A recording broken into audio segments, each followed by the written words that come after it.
And also I got a lot of classmates that were militaries, former military activists. So shout out to them, Bobby Bland, just to name a few of them off the top of my head, V. LaVille, them. Shout out to them guys, man, for going and serving and giving us an opportunity to be,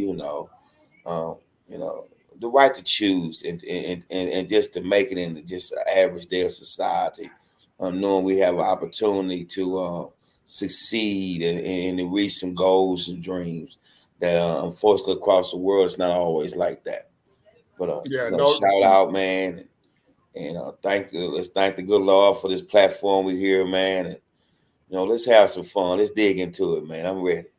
Yeah, no doubt, man. No doubt, man. Well, first of all, before we get into the action on the hardwood, we definitely want to give a shout out and just a humble acknowledgement of the great Bill Walton, who passed away today at the age of 71. Apparently, he had been going through cancer. And of course, we know that is a kind of a tough deal there. Only 71 years old, Bill Walton. I thought he was older than that, man. And looking at him, he looked older than that. But he had a tremendous career. Me and you talked about it a little bit this afternoon when we heard the news. 3-time Naismith Award winner, 2-time champion at UCLA. 2-time world champion, won an MVP with the Portland Trail Blazers, 6th man of the year with that 1986 Boston Celtic team that defeated our Houston Rockets in 1986, and one heck of a series that was. And, if you're a Rocket fan and you watch Bill Walton in that 1986 series, man, you hated that dude, man, the way he was, waving that towel on the bench and all of his antics when he would come into the game. And if you were a Philadelphia 76er fan back in the late 70s with Dr. J, Philadelphia was up 2-0 in that series, and Bill Walton and his Blazers came back to win that series 4-2 in 1977 for Portland's only NBA championship. And but man, for me, I really, really enjoyed him as a broadcaster, man. I mean, he was one of my favorites. Him on NBC with Steve Snapper Jones, those years when the Rockets were making their runs to the NBA Finals. And I know a lot of Houston fans at that time, because talk radio, talk radio, and people in Houston really did not like Bill Walton, probably from their remembrance of that 1986 series against the Rockets. But I really enjoyed him as a broadcaster. I thought he was witty. He was funny. He had a way of insulting and critiquing in the most hilarious way. And I would literally turn on college basketball games just to hear Bill Walton. Had no interest in, I think he called a lot of Pac-12 games late in his career. And but just to listen to him call a game was enjoyable, very enjoyable for me. So Godspeed to him, and prayers to his family and friends and former colleagues at ESPN and NBC and all of the great networks that he worked for. We lost a legend today, man. My perspective on the Hall of Fame had Bill Walton as one of my topics that I was kind of using as far as the NBA needing their own Hall of Fame. But then after watching a few of Bill documentaries and the things that he went through as a young adult, and still being able to be who he were, and to be able to say things that was not common for a guy of his stature to be saying at that time, in that era that we were in the United States. He was very outspoken. He cared about the community. He cared about how the other nationality, other ethnic groups were being treated. by way of rights and you know, in some cases brutality across this country. He chose to live his life pretty much like an open book, and also seen situations where he was involved with the Patty Hearst things that happened many years ago. And it kind of led me then I began to know Bill Walton the person, you know, and Bill Walton the person, man, you know, some of the things that Bill said on behalf of the majority, you know, another athlete of skin color, complexion may have been held very high and may have been at some point held accountable for their statements in a negative way. But Bill was able, you know, because of who he were, to kind of be another voice for the minority that we were going through coming out of the 60s into the early 70s. You know, again, I wasn't a big fan of his play being inducted into the Hall of Fame. I had a problem. Yeah, I mean, and I had a problem with Bill Walton being on the 50 greatest too. But again, after going over his life and his career, and I think I talked to you, I think I told you this, I said, you know, sometimes people are not judged in the proper manner that they should be when it comes to their careers and impact. Number one, Bill Walton is not a Hall of Famer, NBA Hall of Fame to me. But the impact that Bill Walton brought to the NBA, the impact that Bill Walton brought to this country, you know, at a time where we was going through a transition. We were, you know, when Bill come out of UCLA, America was in that hippie stage then. You know, hippie, hippie stage then, and Bill was that guy coming from the West Coast. So being first round pick in the 75 draft at UCLA, you know, going to Portland, you know, in the Midwest, and being exposed to maybe some of the way of life that was being lived in the South, where they also experienced those same ways up north and the East and Midwest and however it may be, because negativity like that didn't seem to just stay in one area in those days, if you kind of understand what I'm saying. Right. Bill being a guy of voice, and he used his voice, he used his platform, you know, to let him, you know, to let the world know that they are concerned about everyone's rights and freedom, and that they're surely served and protected in a proper manner of any average taxpayer. So my regards to Bill off the court, my respect has highly increased. What you saw on camera is him being an analyst, because I loved him as an analyst. It kind of is a reflection of who he were as an individual, from the things that we have read and documentaries we've seen, former players that we've seen and heard talk about Bill. You know, some of the things that Bill done, an average athlete would not get away with that without the scrutiny that come with it. In the 60s, you know, the Kareem Abdul-Jabbar, the Jim Browns, the Muhammad Ali, the scrutiny that those guys went through using the platform that they had to make America better for everyone, make the country better for everyone, not just the African American community, but for everyone. So Bill was one of those guys who took front, and he spoke out on a lot of things.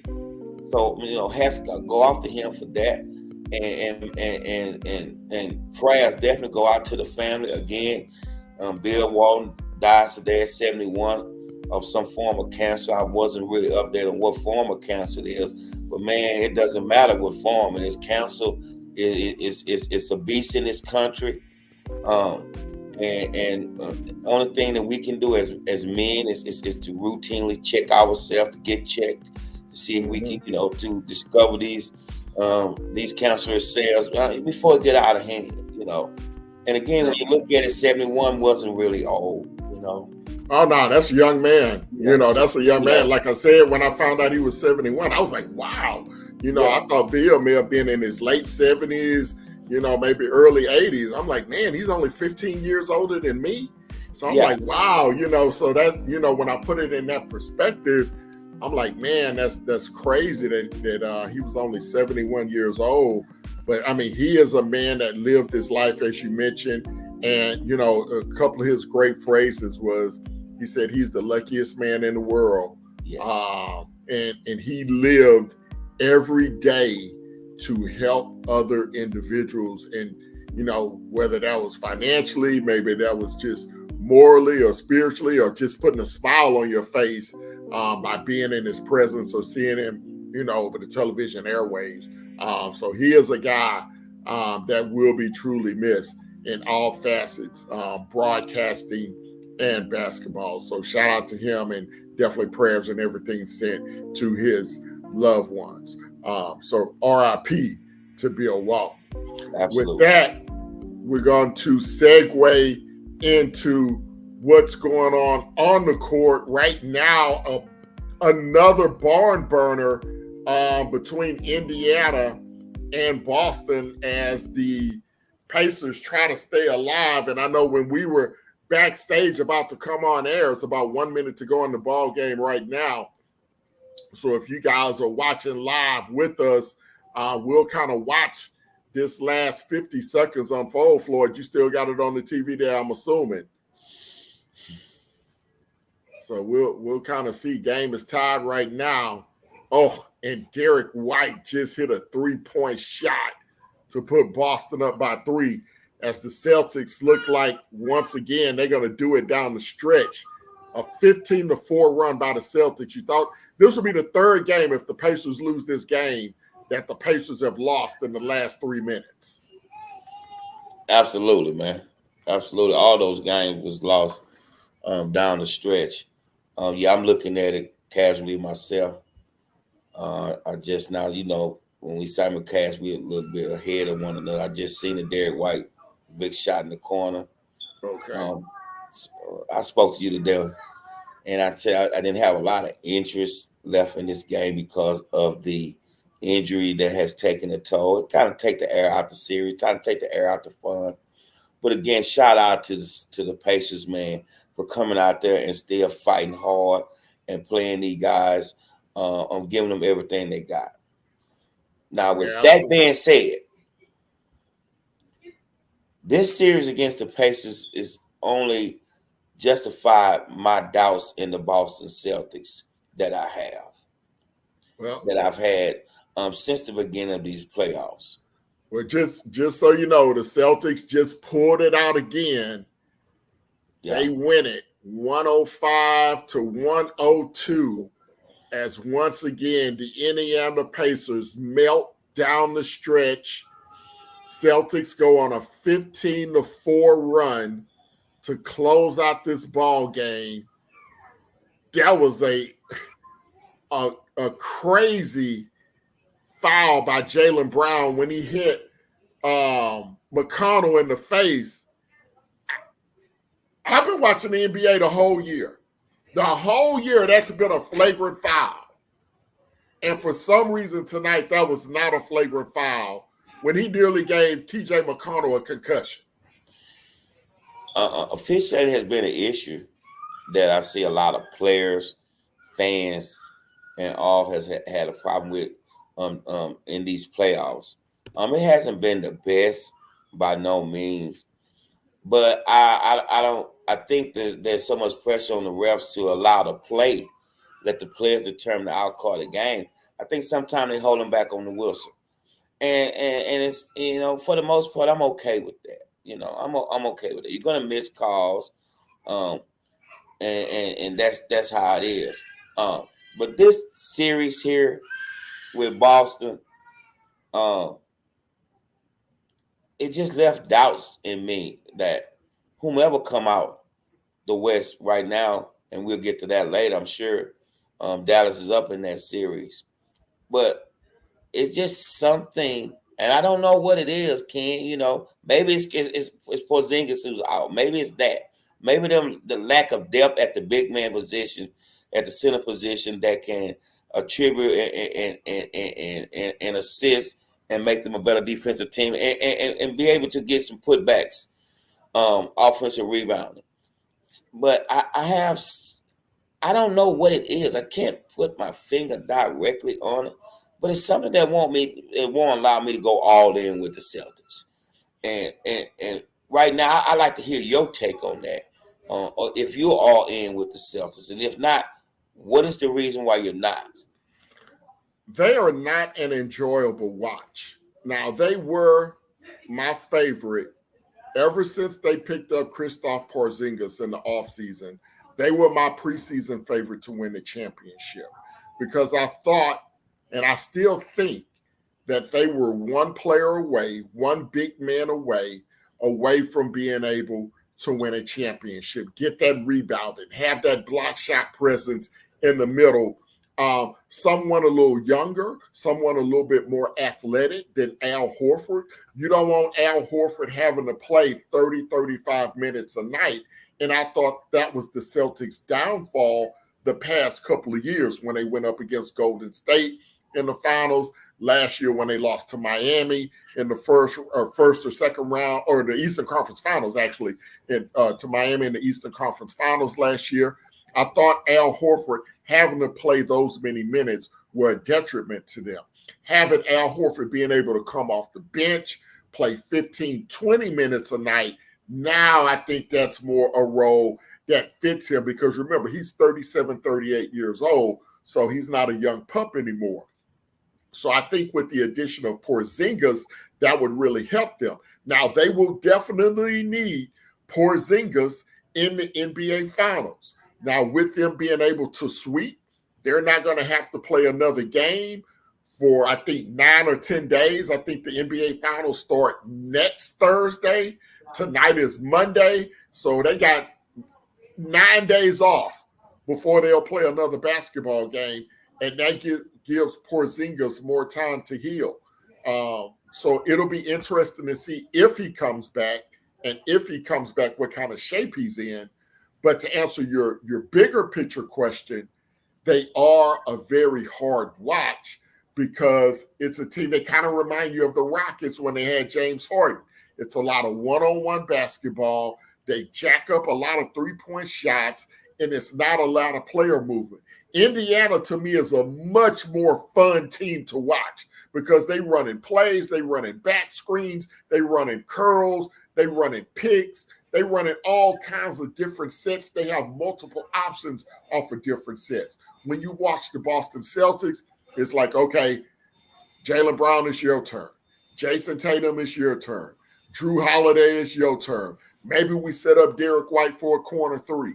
So it's really a boring brand of basketball, but at the end of the day, they just went 12-2 through the Eastern Conference, albeit without Indiana having Tyrese Halliburton for the last 2 games, Cleveland not having Donovan Mitchell and Jared Allen for multiple games, and Miami not having Jimmy Butler for multiple games. So you have to take it with a grain of salt.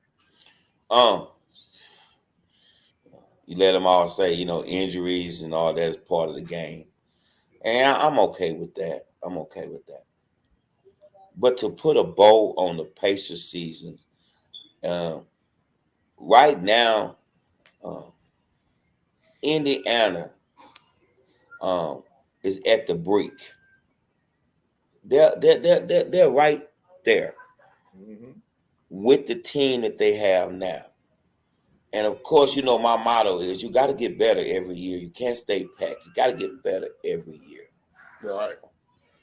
Now, if the Pacers can get Miles Turner to get better, to be more dominant in the post, I think they can be a very, very solid contenders to represent the Eastern Conference in the future. But what we don't need is Miles Turner taking 12, 13, 14, 15 threes a game. You can't. You're not going to win with him doing that. Right. You're not going to win. And I see that as much as I'm wishing and hoping that the league kind of, get away from that Golden State style, the small style, where the center is playing out above the top of the key in 3-point range. You got everybody spread it out. and pretty much eliminated the center position from the way we once knew it was. So if we can get that, I still think they are. If you can get Miles Turner to step up, the same we say about Cleveland with Evan Mobley. If their game can step up, the team will definitely be in a better position. But with everything remaining like it is, they are and I'm not going to say a superstar, but I think the Pacers are a star away from really being heavy contenders to represent the East. And well, to me, yeah. They are the Oklahoma City Thunder, in my opinion, of the Eastern Conference. They got a great young core, right? You got Tyrese Halliburton, you got Shai Gilgeous-Alexander, you got Chet Holmgren for OKC. Indiana picked up Pascal Siakam. You got a Miles Turner. So you got the pieces. You saw a couple of those young guys, Nesmith and Nembhard, really grow this postseason. TJ McConnell off the bench is probably the best backup point guard in the NBA. So I think those guys, they have a great nucleus. They got a great young team. I looked at their roster a couple of weeks ago. All their guys are 27 years old and younger, man. So, I mean, they got a great core. They probably need, like you said, maybe one more missing piece, but you don't want to mess up the gumbo. The gumbo, the gumbo is right there. You got all your seasonings in there. You just got to let it marinate, man. You just got to, you don't want to throw some corn or, some mushrooms or something crazy in there and mess up the roux. You just want to let it simmer, to me, let it grow. Rick Carlisle, he's got to do a better job as a coach in these late game situations. I expected more from Rick Carlisle. I was really disappointed in him this postseason because he let 3 games get away. 3 games get away where you should have won at least 2 of those games. This should not be a sweep. These teams were too close for this to end up being a sweep, in my opinion. But Indiana, they have a great future. Now, I don't know what's going to happen with that guy, Jarace Walker from the University of Houston, who's the number 7 pick in the draft last year. I don't know where he fits in on this team because this team is 10 deep with young guys. And when they picked up Obi Toppin last year and they picked up Pascal Siakam this year, those are 2 guys that play the same position as Jarace Walker. So I don't know where Jarace Walker's fit. He may have to get traded. His agent may have to go in and say, hey, man, if there's not a place for my guy here, he may need to go, to another young team where he can get some playing time. But I think the Indiana Pacers are definitely set up for success going forward. I think Pascal at some time can move down and play 5. I don't think you can win a championship with him putting a lot of minutes into the 5 position. But again, and Shaq says this all the time on pregame shows. He says it a lot. We're still in the positionless era of basketball.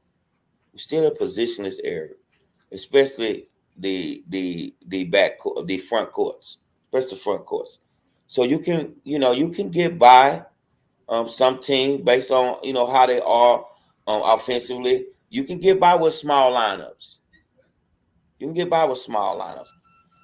My thing is when you run into a team that is front court heavy, excuse me, will you be able to match up with those type of teams? The T-Wolves, even for that matter, Joel Embiid. Will you be able to match up with those guys when they're coming to you with their backcourt being the strength of with their front court being the strength of the team? And that's where I'm at with Indiana right now. I think that Halliburton can use a mate in the backcourt with him. It's going to be some interesting names running out there this year, Ken. Klay Thompson will be one that's out there. It's going to be out there. We don't know the full situation with Donovan Mitchell in Cleveland. But I think there's going to be 4 or 5, I believe, stars available that may be on the move. And let's see if any can plug in without having to give up any capital or any players to get them over the hump. But I enjoy watching the Pacers.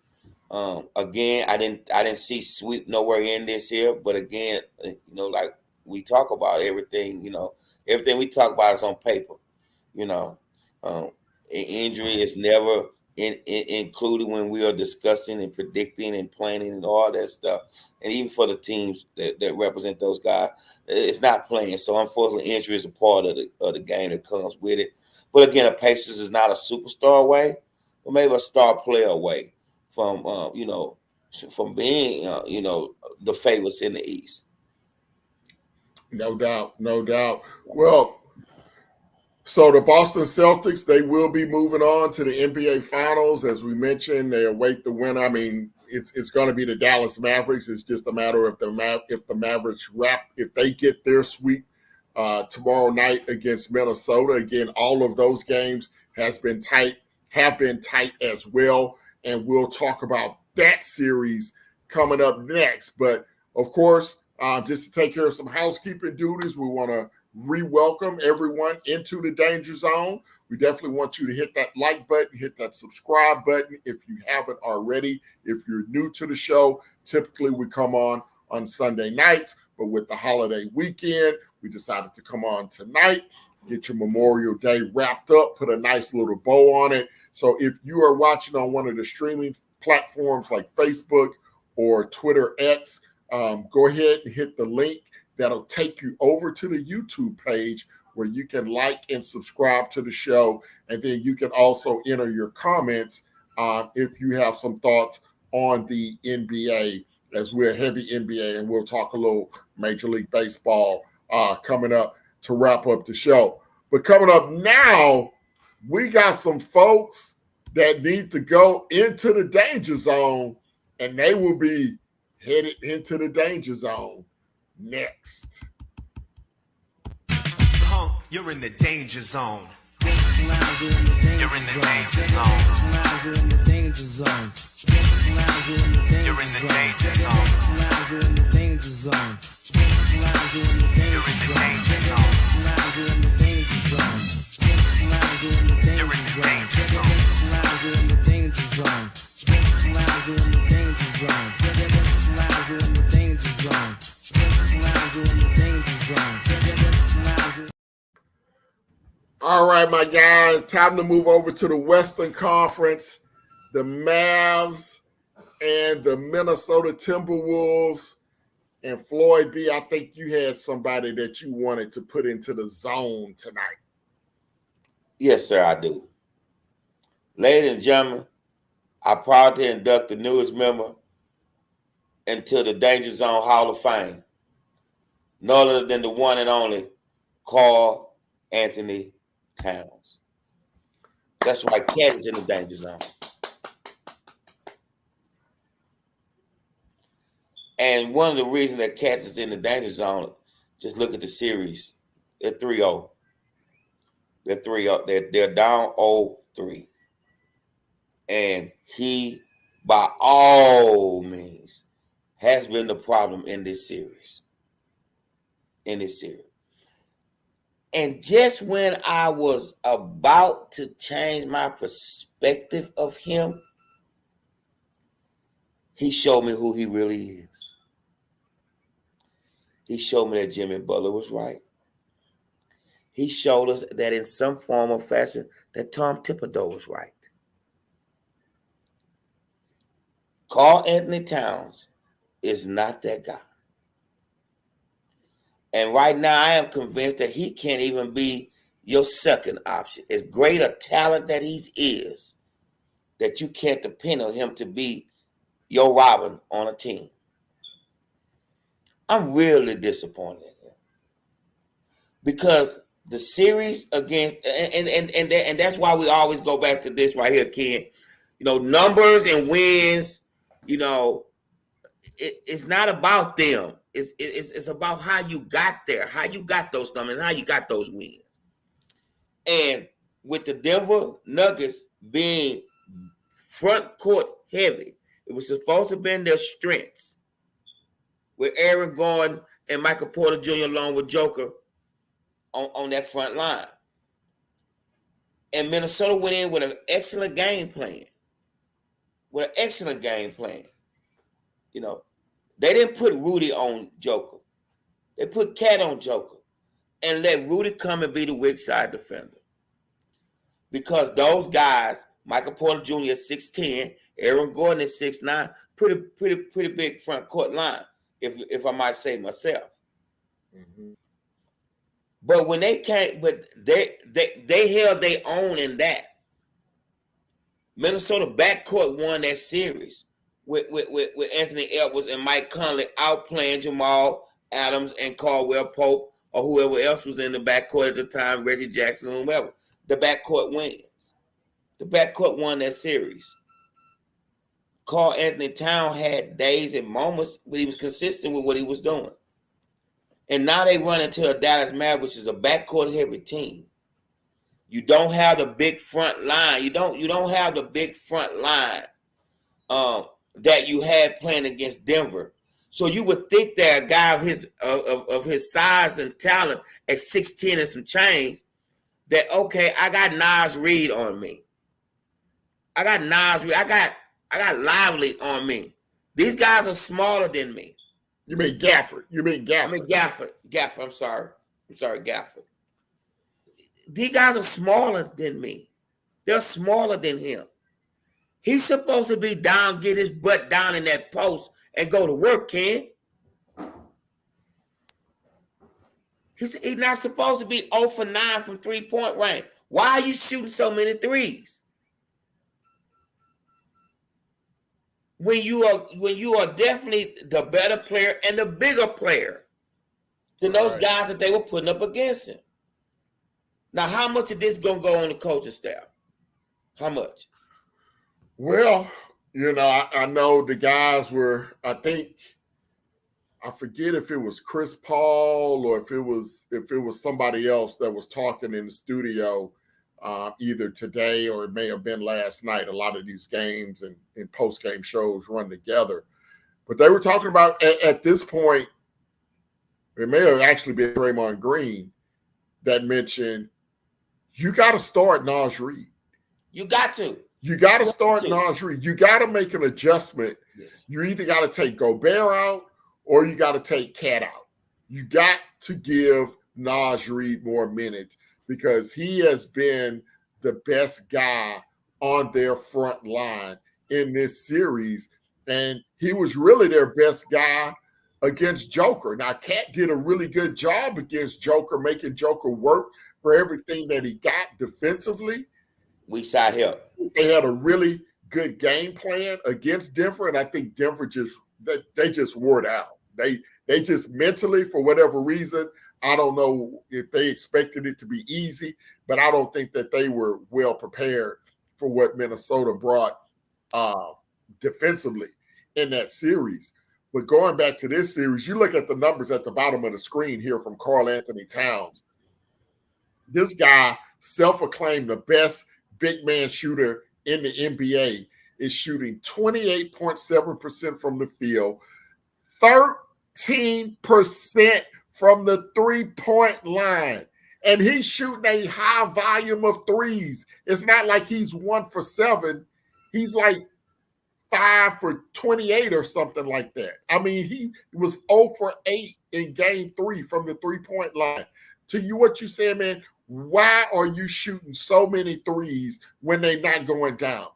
Get your big butt in the paint, go to work, try to open up some space for the young kid, Anthony Edwards, because one of the problems that Anthony Edwards is having is that he's getting double teamed and he's not getting any easy looks because they don't have to worry about Karl Anthony Towns. The only guys that have been hot in this series, Jaden Daniels had a game where he was hot, And then Naz Reid had the game the other night where I think he hit 7 of 9 3-point shots, and he missed the 3-pointer at the buzzer that would have won the game. But they have to make an adjustment. Karl-Anthony Towns. Now, here's a guy, and let's take it all the way back.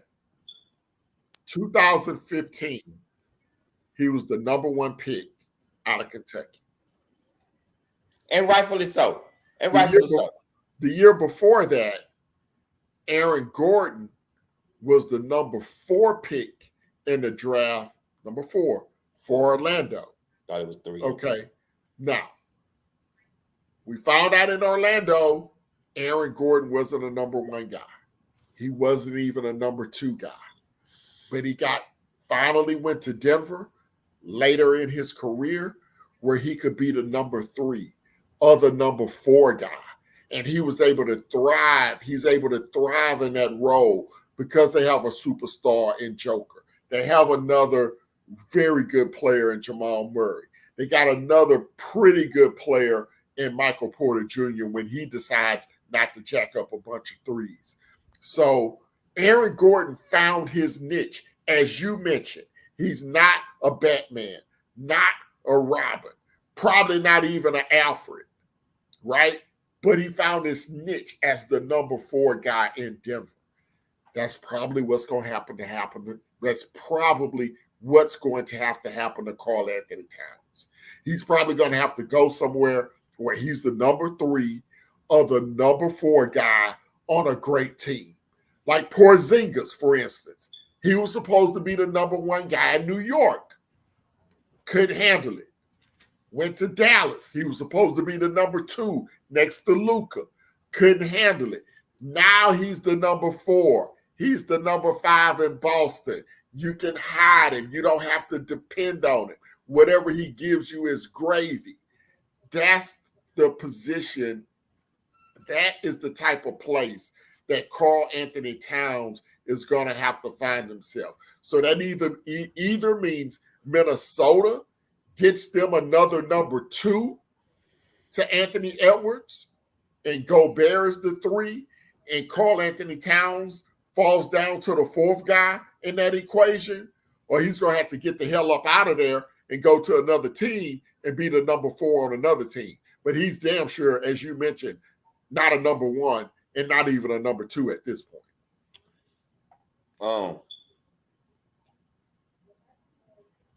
I put some of this on. Well, all of it. Well, no, Cat got some of this blame, but I have to point out to the coaching staff too of not making adjustments. They have to be absolutely honest with themselves, and I think they're coaching Rudy Gobert as if they're trying to protect how he may feel. But down the stretch, you got to sit Rudy. You have to sit him. Naz Reid has to be on the court. Karl-Anthony Towns has to be on the court. They are far better offensive options than Rudy. And you still got guys who can hit the boards and rebound and play above average defense. But this is on coaching when it comes to Rudy Gobert. Because they got to sit him down the stretch. Because you got Naz Reid. You can play Naz Reid. You can move Cat over the center. You can even put Naz at center. You can put Reid at center. But you have to sit Rudy. You have to sit Gobert. Because he's definitely, listen, when I saw what Luka did to this man the other night, man, on the switch, man. I mean, hey, man, I love the game. I love to see plays. I love to see sparks and fires in a play. But that I felt his pain on that, man. I did. I felt Rudy Gobert pain. I didn't put that on him at all. First of all, you don't switch on nothing. You don't switch because you have a liability on the court from the perimeter. You do not switch. Yep. That's number 1. Second is that he's a liability down the stretch. These games have been close down the stretch. I think all 3 games have been decided by 6 points. Am I right? 6 points, something like that. All 3 Minnesota, games has been decided like that. You got to Minnesota stick has that had on the me. lead in the final, have gone into the final 5 minutes of each game with the lead. You have to sit Gobert. You have to sit him. Because now it's about scoring because Dallas is backcourt heavy, man. They're backcourt heavy. And right now we got Karl Anthony Towns and to some degree the Minnesota Timberwolves in the danger zone. But once we get through pointing out their flaws and why they're losing this game and why we put them in the danger zone, we then have to turn around and let's start getting some flowers to Jason Kidd in the Dallas Mavericks, man. Oh yeah, I'm gonna comment on them. Yeah. And, I mean, you actually teed me up because look, I have been highly critical of the Dallas Mavericks. Oh, that highly critical. That whole court advantage. That whole court advantage. I have to take the Dallas Mavericks out of the danger zone, and I actually have to put myself, the host of the show, you're in the danger zone. I have to put myself in the danger zone because, and this even goes back to last year. If you remember, at the end of the regular season, they made the trade for Kyrie Irving at the trade deadline last year. Missed the play-in and all that stuff. Things weren't working out on the court between him and Luka. They were fine off the court, but things, it takes time once you make a trade for 2 superstar ball dominant players to kind of figure it out. So at the end of the season, Mark Cuban and their upper management made the decision that, hey, we're not going to even try to make the play-in. Luka, you're not playing the last 2 games of the year. Kyrie, you're not playing the last 2 games of the year. Nobody is playing the last 2 games of the year. And they lost those last 2 games, and they decided that, hey, we're not going to make the playoffs. We're going to go into the lottery. And I remember I was very critical. A lot of other people in the media were very critical of that. But what that did, it allowed them to keep their 2023 draft pick, which turned out to be Derek Lively, I think at the number 10 pick. And you see how instrumental that young man has been. A kid, 20-year-old kid, same age as my daughter, that just lost his mom a few months ago. And for him to have the poise and have the maturity to keep it together on the court and to dedicate the rest of his season to his mother and to play as hard as he has played in these playoffs, things could not be going on the court any better for the Mavericks and that young man. And then they turn around and make the 2 trades that they made at the deadline to get PJ Washington and to get Daniel Gafford out of 2 losing situations in Charlotte and Washington, and to have those guys come in and immediately buy into the culture that they decided to build there in Dallas, and for them to go out, and we talked about it right before the playoffs, again, at the end of the year, they say, we don't care about the home court against the Clippers. We're going to rest our guys. We're going to rest our guys to get ready for the playoffs, and they were able to beat the Clippers in the first round. They upset OKC in the second round, and now they're dominating Minnesota here in the third round. So as much as I hate it, I got to give props to the Mavs. They are out of the danger zone. And I'm proud of you, man. I'm so proud of you at this moment right now, man. You're trying your best to, right or wrong. And we talked about this. I told you, I said, we're in an era right now where home field advantage is not really important now. It's not as strong, but it didn't mean as much as it has in previous seasons, especially the era that we grew up in watching the game. Home court advantage meant something. Right now, we're in an age right now, just like Shaq say, positionless basketball. We're in an age right now where home court advantage and all that stuff. It sounds good, but Boston Celtics is a prime example of that because they gave up a game in each one of their each round they gave up a home game out the gate, and then should have lost 2 home games in this series. you know, to Indiana. So I wasn't heavy on the home kid advantage. But what I was very critical of, and after watching them do this playoff, man, let's get shout out Kyrie, man. Shout out to Kyrie Irving, man. Shout out to Kyrie, man. Shout out to Kyrie not only for his play on the court, but his maturity that he has shown and developed off the court. The relationship that he has with Luka has not only worked, but it's still working. It's still working. He came in there, man. I seen it in the interview. He came in and said, "Look, man, you're the one, and I'm the two." And when he made that conscious decision to go to the player and talk on that matter, you can't do nothing but succeed. You know, the proof is in the pudding. That's D Wade when he set LeBron down and told, "Hey, you're the one. I'm the two. And let's go do this." You see what Luka said after the game? "I'm tired." Kyrie said, "Well, you supposed to be. You supposed to be tired. Mm-hmm. You just carried us. That fourth quarter, you carried us down the street. I got us there." It's moments. So when you look at a box score with Kyrie Irving and you may not see with 13, 14 points that game, it wasn't a bad game.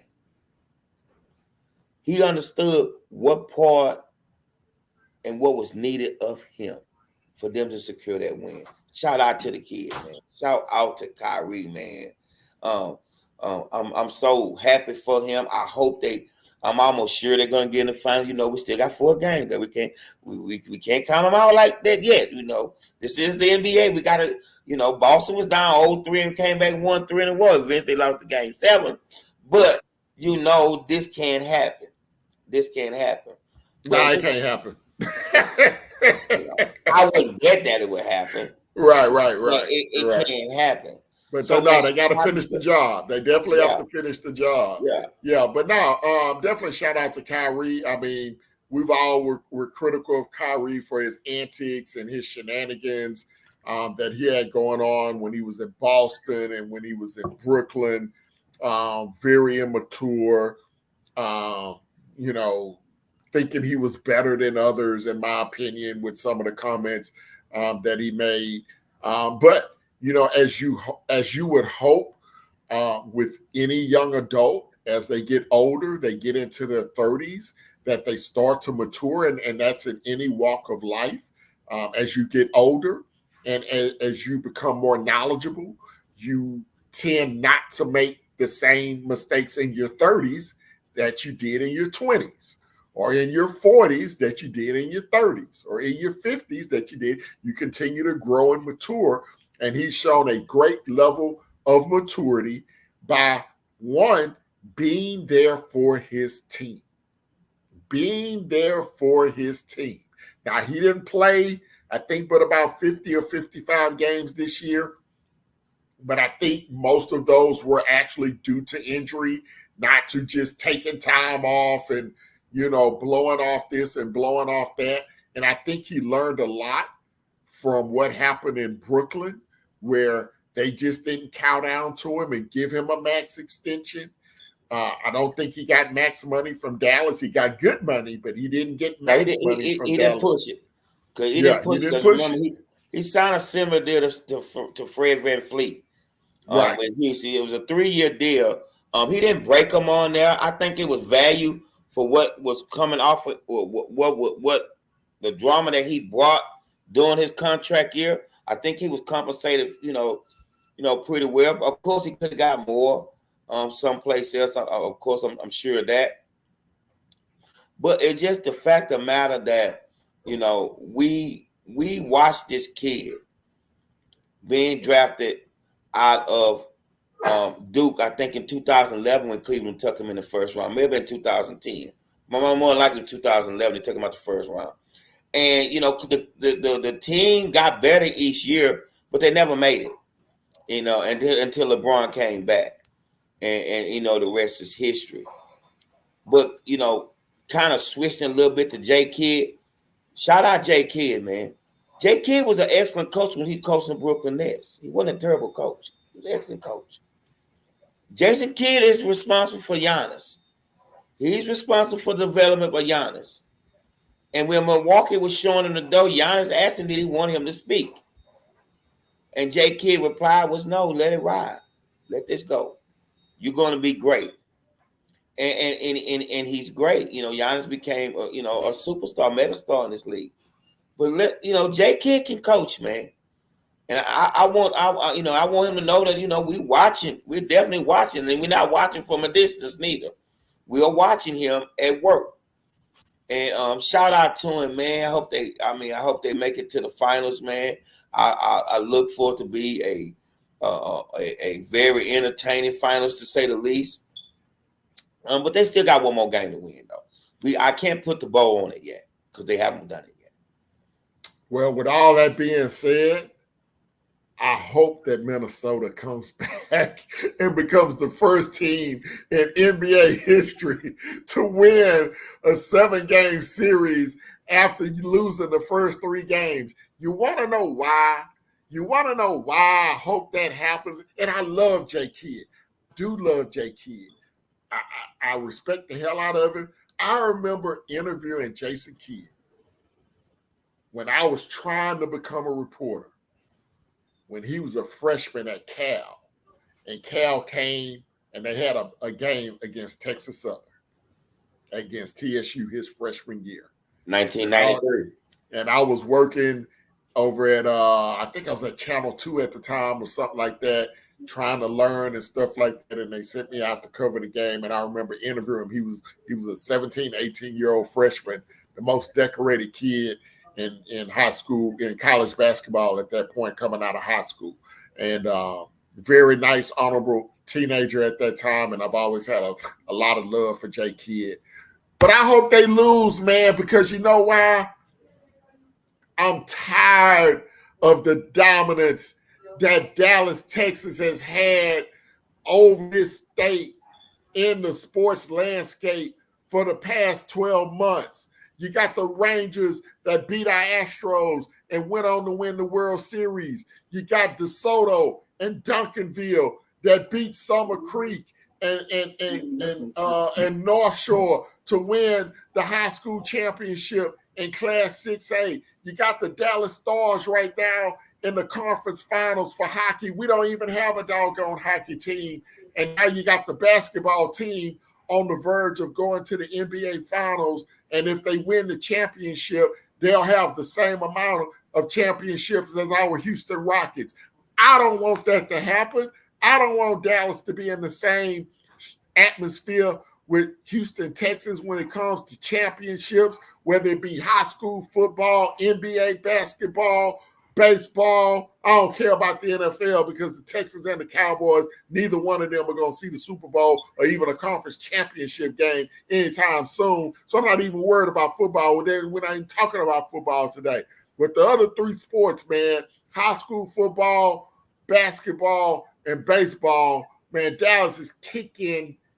You can't spell ASS without Dallas. And hey, man, they are doing the doggone thing right now. So I'm hoping somebody loses. The Mavericks or the Stars, both of them can't win the championship. You can't have Dallas with a 3-peat in championships, man. That just can't happen. Okay, you feeling better now? Yeah, I got that off my chest. Good. I don't look at Dallas as a formidable foe to anything but the National Football League. I don't like them. I don't like their fan base. I have a problem with the Cowboys. I don't have a problem with the Texas Rangers stealing the one last year because that's the only one they'll get. The Texas Rangers still irrelevant to me. Even though what they are game and have in front of us for the League 2 game, that was their year, and it was more so. And I hate like taking credit from people that win or organizations that have won. But let's be real about this, Ken. The Astros gave them a ticket to the World Series last season. because we couldn't win a damn home game. We couldn't win a damn home game, Ken. So I'm not big on the Rangers and them being now. If they come back and start making or being consistent, like we have been the last 7 or 8 years, then okay, well, I will. But they're not even a thought to me. They're not. Now, high school football. I see my brother passion. I see it in you. I see it. You still heavily follow high school football. Oh, that's what I do. I was there. I saw it. Yeah. So I called it. yes. That was the most miserable 3 hours. That was the most miserable game I ever broadcast in my life. Was DeSoto against Summer Creek. It looked like Alabama against Rice. No disrespect to Summer Creek because they did a hell of a job. Come get the dough, man. They did a hell of a job in getting to the championship. So no disrespect at all to Summer Creek or North Shore. Mm-hmm. But I don't know what they feeding those kids up in North Texas, man. I don't know what they feeding them. What they doing? I don't know what they feeding them. I don't know what they feeding those guys, but I don't know what they feeding them, bro. But they are dominating. They dominate the high school landscape in 6A football. Well, with the decimation of 21-5A, for that matter, and just how the rezoning district getting out of school is, I've been lost my lust for high school football a while back. I watch, I see who dominant. Of course, I've been to a few North Shore games. So I understand, why you feel that way, the passion, man. But I want you to think about something, man. Go back to when we was in high school. DeSoto always been a great high school football team. Oh, yeah, they got a lot of kids in the NFL. Yeah, a lot of kids in the NFL. I remember in those days, DeSoto and Odessa Premium, and what's another one? Odessa. All them up there and near the Panhandle, about Abilene and all that. I can't think of the other school out of Odessa. Allen with Kyler Murray. Yeah, they had their little run, their little 3-year run when Kyler Murray won all those championships. So again, high school football, and it's still dominant in the state of Texas. There are some cities and towns you can go to that it's all that it's about. High school football is what makes the town. It's the town entertainment. So, shout out to you for still having that passion, man, and still want these titles and championship to be here in H-Town, man. I still see some good in you, Ken. I still see some good in you, brother. I really do. I still see some good in you. But shout out to you for wanting to keep the tradition, man, because, man, hey, man, 21-5A put a lot of athletes in prominent colleges like Baylor with the Donnell Chase and even with Kenneth Lewis with Crowbar going to the minor league with the Phillies. 21-5A put athletes on the map, and they put them in position to succeed. Some did and some did. But again, I lost the lust when they took the lust from us, But I'm glad you kept up with that, bro. Keep it up, man. Keep me posted. Keep me updated, man. But don't let the soda drive you crazy, man. They've been doing this for about. Oh no, it's all good. It's all good. Hey, props to them, man. Props to them. Yeah. And the Dallas Stars did win tonight, so they up 2-1 in their hockey series. So they 2 wins away from the NHL finals. So shout out Big D. Cowboys, what y'all gonna do, man? Y'all the only ones that's sitting around not doing anything up there. So they trash. That's what they doing. You don't want to say it. Look here. But my comments and what come out of my mouth has nothing to do with my partner and my host of this show. It has nothing to do with him. So I'm saying it's all on my own. The Dallas Cowboys is the biggest piece of trash in the NFC right now. Right. Well, I'm a segue back to the NBA for 2 guys that I have to put in the danger zone tonight. And it's been a long time coming to get these guys in the zone. But LeBron James and JJ Redick, they got a nice podcast, but You're in the danger zone. You're in the danger zone. So LeBron James and JJ Redick, they decided to start a podcast in the middle of the NBA season, which at the time I thought was very odd because JJ Redick already had his own podcast, Old Man and the Three podcast, that was very successful. LeBron James, trying to get his team ready for a playoff run at that time. And they decided to start a podcast in the middle of the season. Like, that's out of character for LeBron. Normally he does that kind of stuff in the off season, his media and, the barbershop show and, his movies and all that kind of stuff he normally saves for the off season.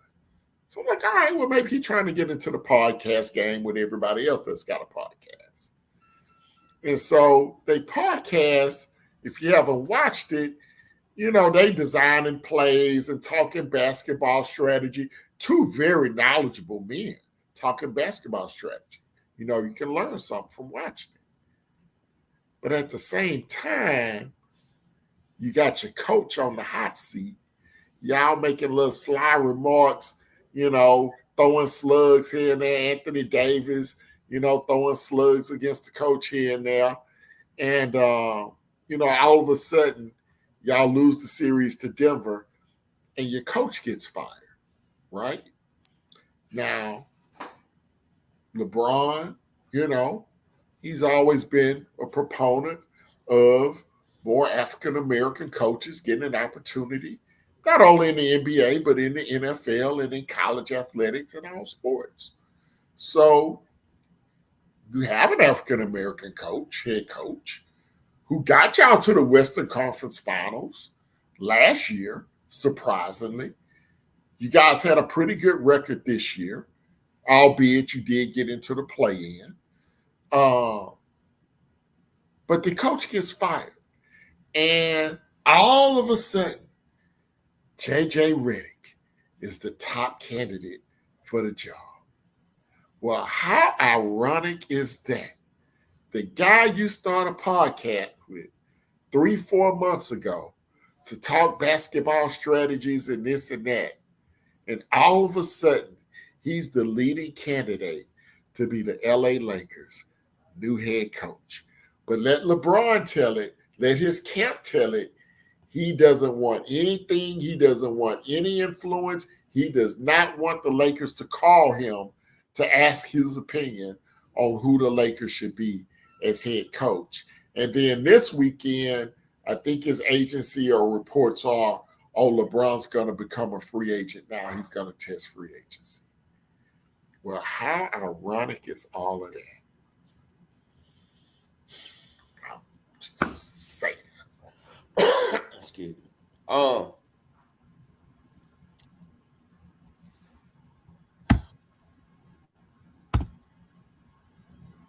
LeBron in the danger zone. We actually should put his ass in there a little bit more than we do, to be honest with you. Because he's one of the few who's kind of able to hide behind what's obvious some of the influence and decision that's been made from previous organizations, not named the Miami Heat. Now, you got to remember, Mike Brown was one of his head coaches, too. He a brother last time I checked, too. Ty Lue, of course, So, I don't give LeBron that much attention when it comes to hiring and firing of coaches because you are LeBron James. So you're not gonna tell me that these people just gonna tell you that this is who they want coaching and you don't have anything to say about it. You may not have the final say.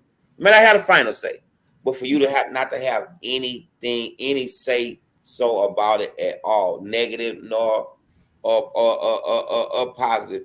For you to put yourself out there and say you don't have anything, or you don't have a comment, or you don't have a say so, is hilarious, man. At its least, at its least, It's disingenuous, man. Is what it is. it's hilarious, you know. But at the same time, I don't want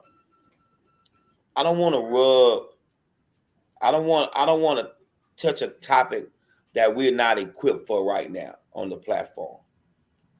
But I'm so tired of the inexperienced ass coaches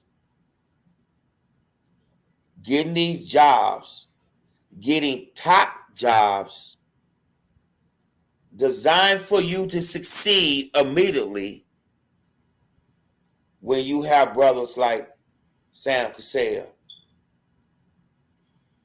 Mario Elie, Patrick Ewing. These are a few guys that's been on the sideline. Pat went on to Georgetown, of course, but sit on sideline for years and long time, man, and have yet to get these opportunities.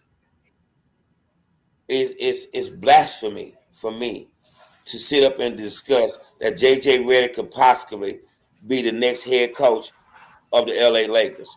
Now, reports is out there that Sam Cassell is also a top candidate, but we already know what's all that for. We know what's that's for. You know, it's almost in stone, man, that J.J. Redick is the next coach of the Los Angeles Lakers. And when that do happen, and when that do become, it is open platform for us to just discuss the impartial parity in hiring of coaches of color across the global, not just the NBA, but the NFL, Major League Baseball, and so what? So this right here is when you having star athletes to stand up behind this and to promote this. We have not really gotten over the Steve Nash thing in Brooklyn yet. I haven't gotten over that yet. That was crazy. You know, and here we are right back. But that was player driven. That was Kyrie Irving and Kevin Durant. Well, we really don't need a coach.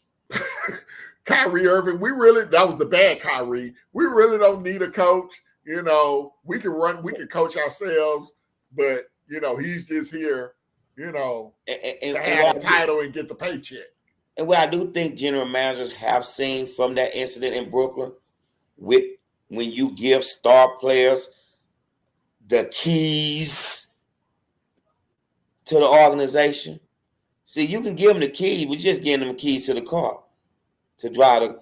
When you give them keys to the organization, man, look how much a different player Kyrie is when he ain't got no decisions to make. When nobody puts that in his lap for him to go that route and for him to be that way. So that all is on Brooklyn there for wanting to win. I ain't mad at them for wanting to win and going out and getting the players to want to win. But neither one of those guys, and even KD for that matter, is the statue of LeBron James. And I'm talking KD too. They're not the statue of LeBron James.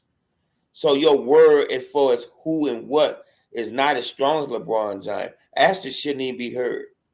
You know, especially KD. KD don't want to do nothing but ball anyway. So who coach him and all that there, you know, it can be a problem as time go on, but it shouldn't be a problem from the beginning because remember, he just want a ball. Mm-hmm. He just want a ball. Mm-hmm. I still think that's KD issue right now in Phoenix. KD don't want to be that guy. He is that guy though, but he don't want to be that guy. He just want a ball. He just want a ball.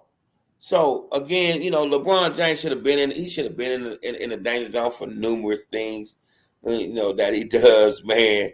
You know, me personally, not hating on JJ. I'm not a fan of his.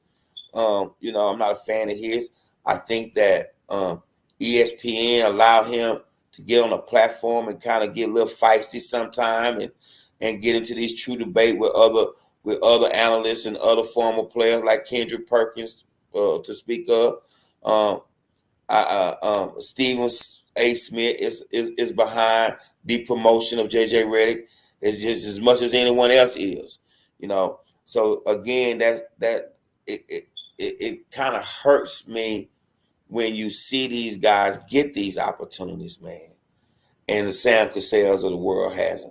I don't give a damn what it is. Sam Cassell should have had a head coaching job, even if it wasn't been for a half a season or as an intern or something. He hasn't even coach or something. Yeah, he's been an interim coach. He hasn't even been a chance to be an interim coach, you know? Yeah, and been an interim coach, man. Yeah, you know, so, you know, with us staying focused and not stepping on anyone's toes, man, it always will be, and it always seemed to be, always one side. It's never in favor of the less fortunate, so to speak, to put it in that matter there. When it comes to these type of positions, jobs, or coaching, especially professional sports, period. So LeBron in the danger zone, that's where his ass belong. He belong right there in the danger zone. I'm not gonna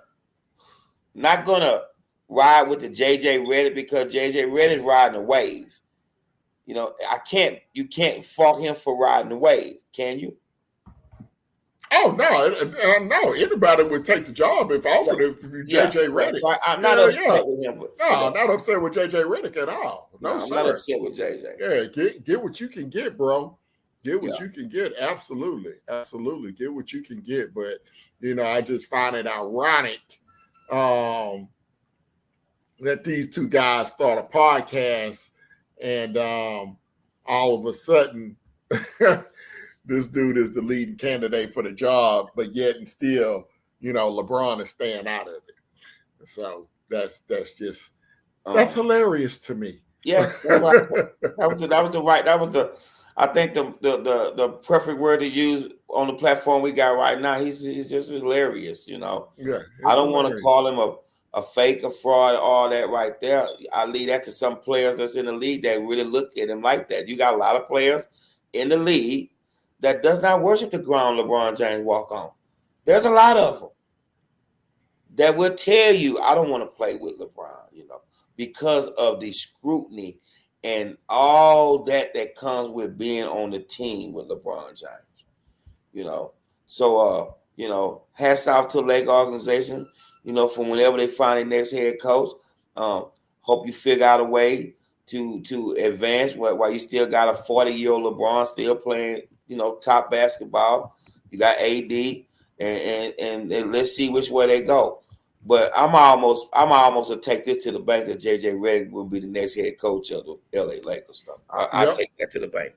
Yeah, I called that a while ago, and yes, you did. And I think I'll be shocked. I will be shocked if he is not the next head coach of the Los Angeles Lakers. So with that, we're getting ready to wrap up the show. We got one final topic that we will touch on. The Houston Astros are in Seattle for a huge 4-game series beginning tonight against the first place Mariners. The Astros come into this series trailing Seattle, I believe, by 3.5 games in the American League West. The American League West by far the worst division in baseball right now. The Astros half game behind the Rangers in that division. And one guy that we absolutely have to put into the danger zone, and this is not a shot at him. It's really more a shot at the manager, but we got to put somebody in the danger zone. Punk, you're in the danger zone. You're in the danger zone. You're in the danger zone. You're in the danger zone. We got to put my man Alex Bregman in the danger zone, unfortunately.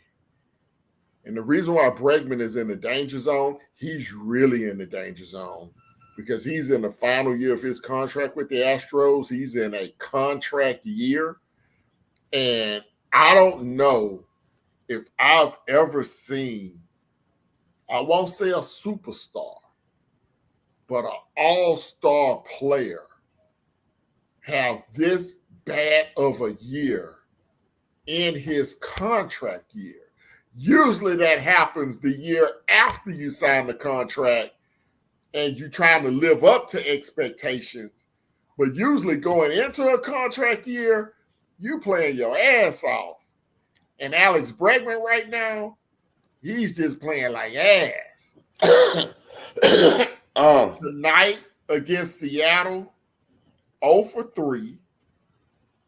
In his last 1, 2, 3, 4, 5, 6, 7, 8, 9, 10 games, he has 5 hits in 10 games.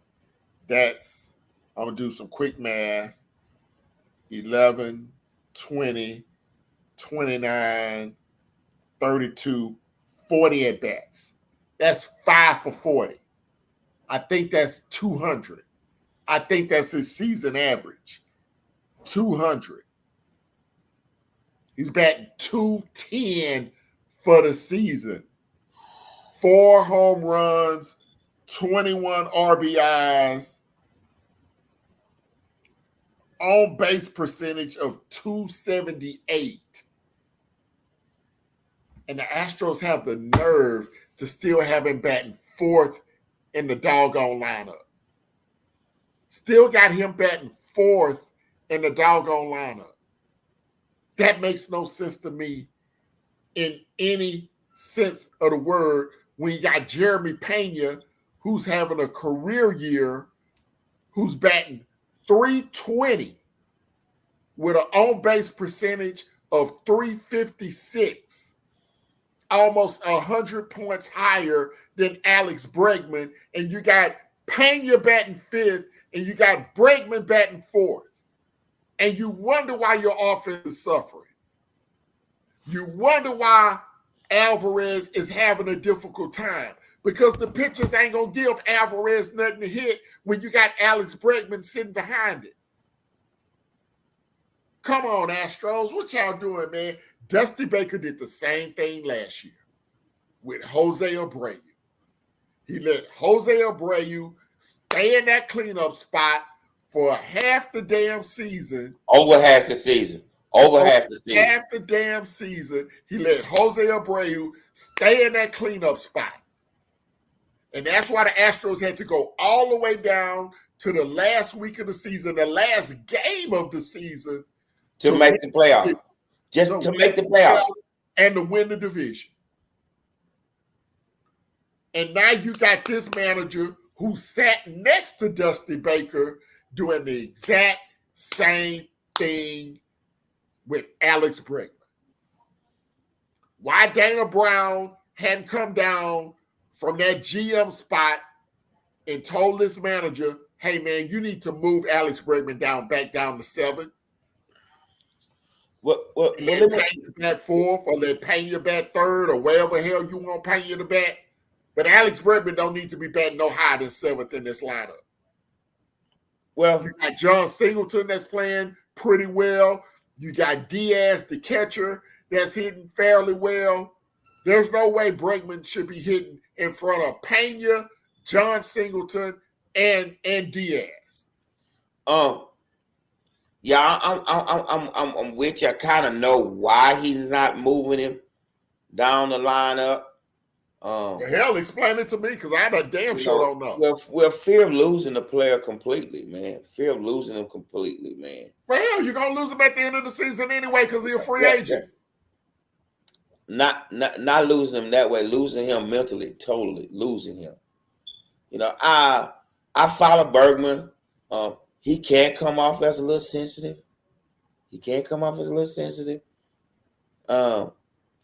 But again, the lineup has gotten him this far. It's definitely not good enough for me nor you. I'm with you, moving him down the lineup. But I'm going to come back and ask you one of the questions that you always ask when managers and coaches and things don't make a decision or do make a decision. Mm-hmm. If you take him out of cleanup spot, who you replacing him with? I'm replacing him with Jeremy Pena. No. Absolutely. I would not put Pena in cleanup. Or you move Pena up to 2 and you put Kyle Tucker in the cleanup spot. However you want to do it. I don't care how you structure the top 4. Your top 4 hitters should be Altuve, Pena, Tucker, and Alvarez. However you want to put them, those are your 4 best hitters. Your 4 best hitters have to be at the top of the lineup. I don't care how you do it. Yeah, but you know the cleanup spot is important, man. It really is. That's supposed to be your RBI guy. He's supposed to be the one, you know, getting in. You know, and if you remember over the years when the Astros was good earlier with Bagwell, people always wonder why Bagwell bat third, because you had Lance Berkman who could clean up. You know, right? You had Berkman who could clean up. I'm okay with moving him, but who am I putting in that spot? Pena is not a power hitter. I don't trust. I don't trust. Listen, his rookie year he was great. The next year he was terrible. I don't want him in the cleanup. You can leave me at 5. You got him batting 5. You can leave me at 5, but I don't want him in the cleanup. How about Singleton? Let's move Singleton up to clean up. You know, and drop Berkman down to 7 or 6 or however he may be in the lineup. I don't think we're at the time right now where it's panic mode with the division being as weak as it is. I don't think we're at panic mode. I do think changes got to be done, need to be done, but I just think it's not all about the line. I think it's that bullpen and pitching, man, that I'm so more concerned about than figuring out where we're gonna put Berkman in. Now, that's not saying it's not an issue and don't need to be addressed. It's sort of like Rob and Peter to pay Paul.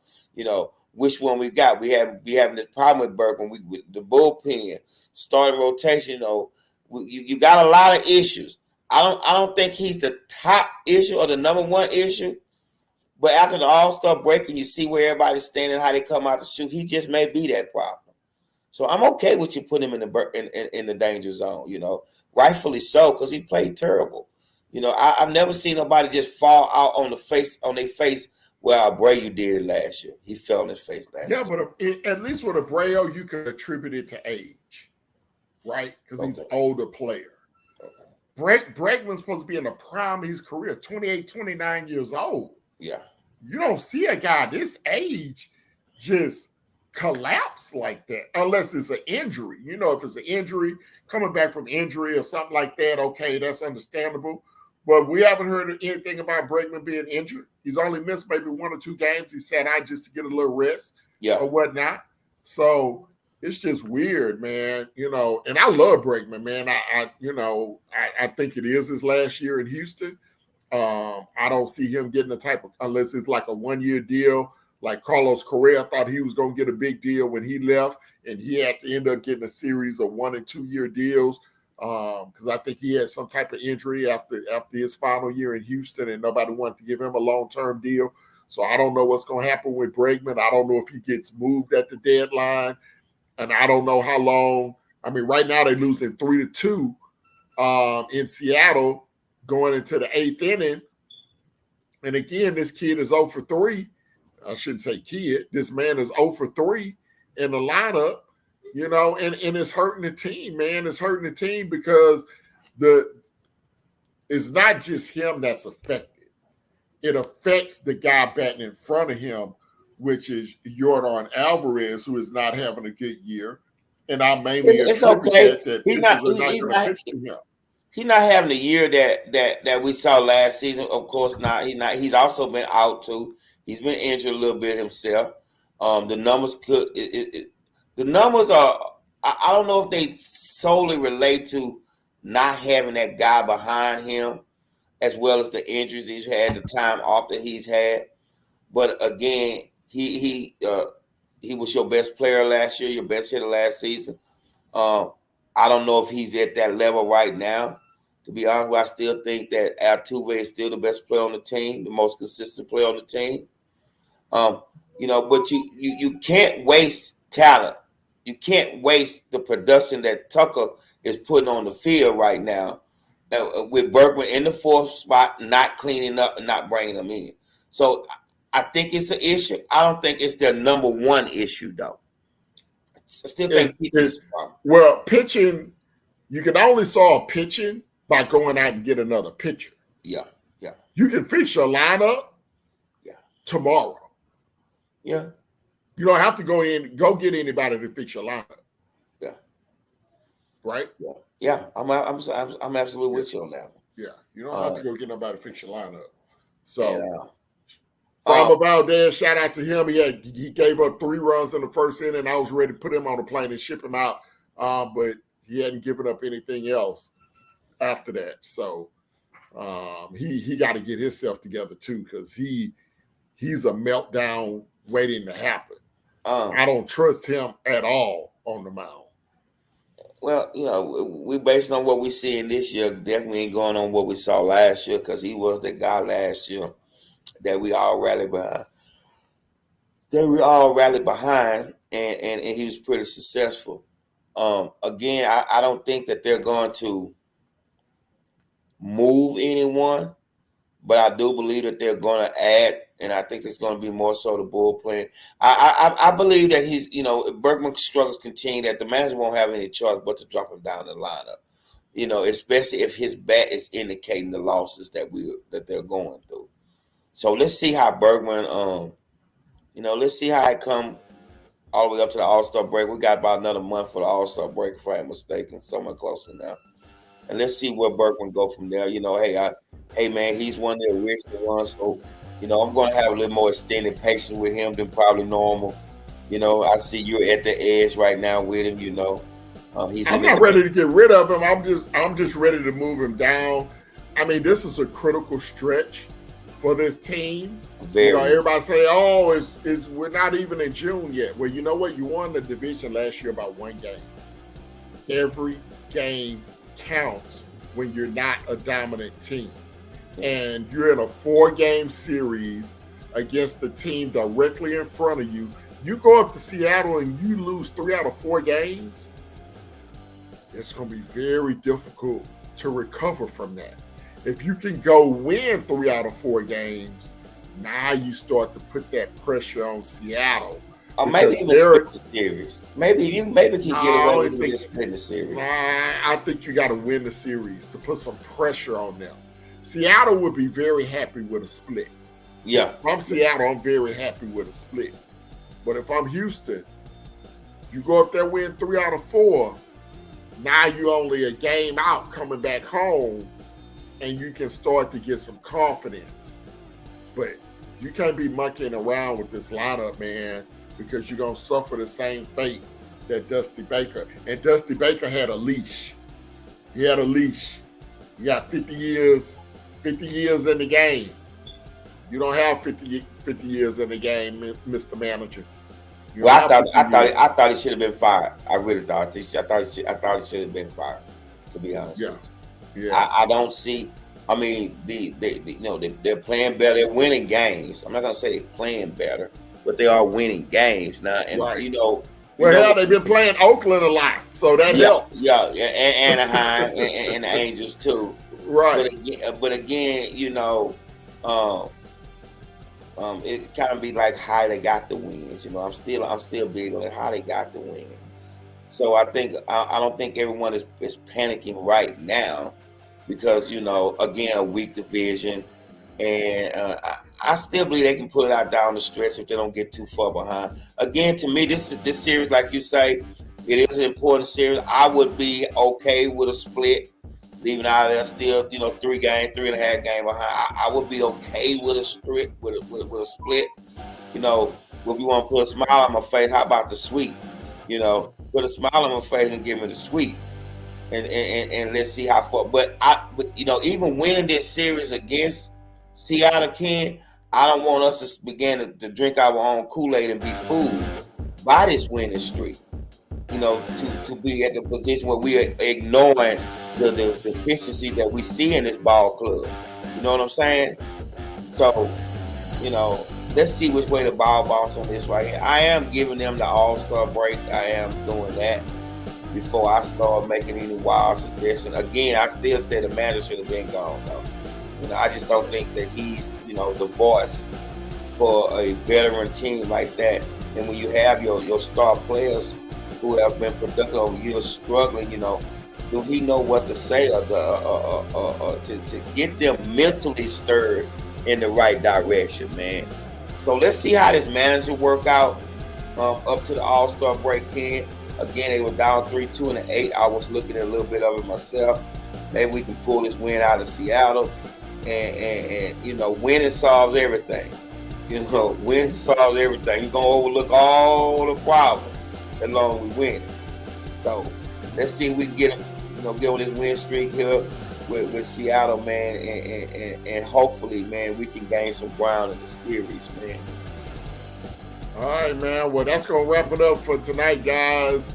We definitely appreciate you guys joining in. We definitely want you to hit that like button, hit that subscribe button, hit that notification bell on the way out. We will be with you next Sunday night. We'll see how this 4-game series goes with the Astros. We will be getting ready for the NBA Finals, which I believe don't start until next Thursday. So June we 6th. are looking at a very long layoff, assuming that Dallas wraps it up tomorrow night. If Dallas loses tomorrow night, then there'll be a Game 5 on this Thursday in Minnesota. So for my host, Floyd B., I am your co-host, Ken Moore. We are out for the night. You guys have a blessed week, and we will see you next Sunday night. Have a good evening, everyone. See you when I see you.